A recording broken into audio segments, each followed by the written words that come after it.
touched on Boston. It's going to be great next weekend. And, you know, I'm glad that you had a chance to talk with Katie McGurk from the Jimmy Fund. I think that your segment next week, since we're going to be at the Jimmy Fund in Boston, is going to be quite compelling. And I think it's a real thrill to have you there. And I think this is really, next Sunday, going to be a defining moment for our show. Oh, without a doubt. This is so exciting to first of all be part of the family here, which is incredible, but then to take it on the road and let other people know exactly what you do for people, which is incredible. So I think it's a wonderful, wonderful experience, not only just to experience Boston itself, which is just an amazing city, but just to be on the road, enjoying the company and the travel. It's going to be just incredible. Absolutely, Joe. And you've been on the show several times, and I just felt that having a segment, inspiring stories, would really be a fit for this show, because you've touched so many families, and I think the world needs to hear these stories on a weekly basis, because there's so many kids that grow up sadly without a parent, and it's really a hardship, and to help these kids and these families is a great thing. So what do you have on tap for this week, Joe? Well, this is a story that really, really touched my heart. Her name was Allison. This was many, many years ago. I've been doing the Susan Satriano Foundation for 9 years now. This will be my 10th. This happened probably around the second or third year that I was doing this.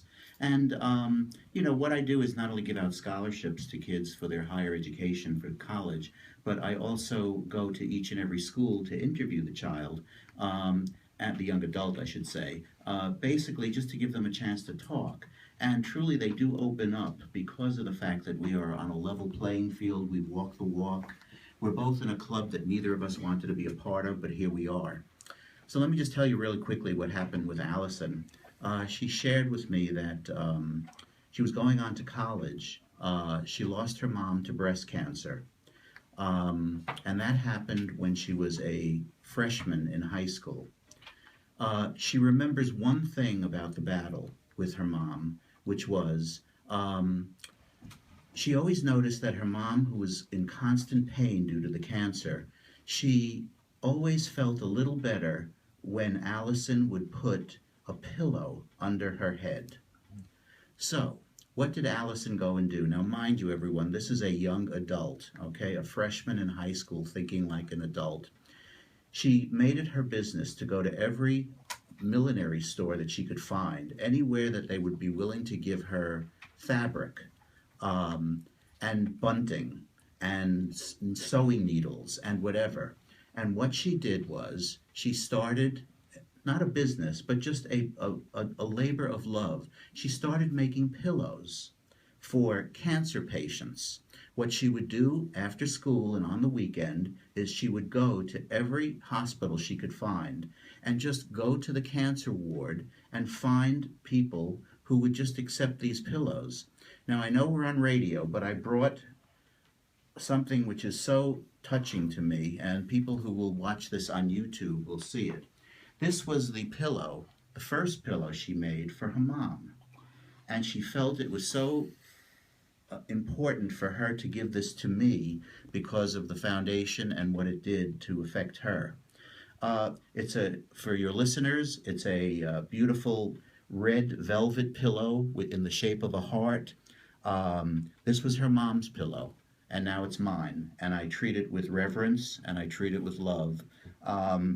This means so much. Now, she is now finished with college. She's a successful business lady, engaged to be married, doing well, just a total success story. But she vowed that during her high school years, in honor of her mom, this is what she was going to do. And she gave out hundreds and hundreds of pillows.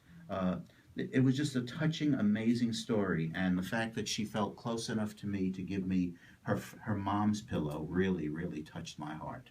Wow, what a story! I tell you, that's I made a lot of smart decisions, but having Joe share with us those type of stories is just, it touches your heart each and every week, and from the minute I met Joe, I said, this is a special human being, and hearing these stories every week is truly inspiring. Absolutely. So, all right, we're going to take a break, and then after the break, we have Mayor's bullying segment and Rocco's poem. All right, I am Halftime Howie. This is Broadcasting on the Beach with Halftime Howie, coming to you live from our Babylon studios on AM 1240.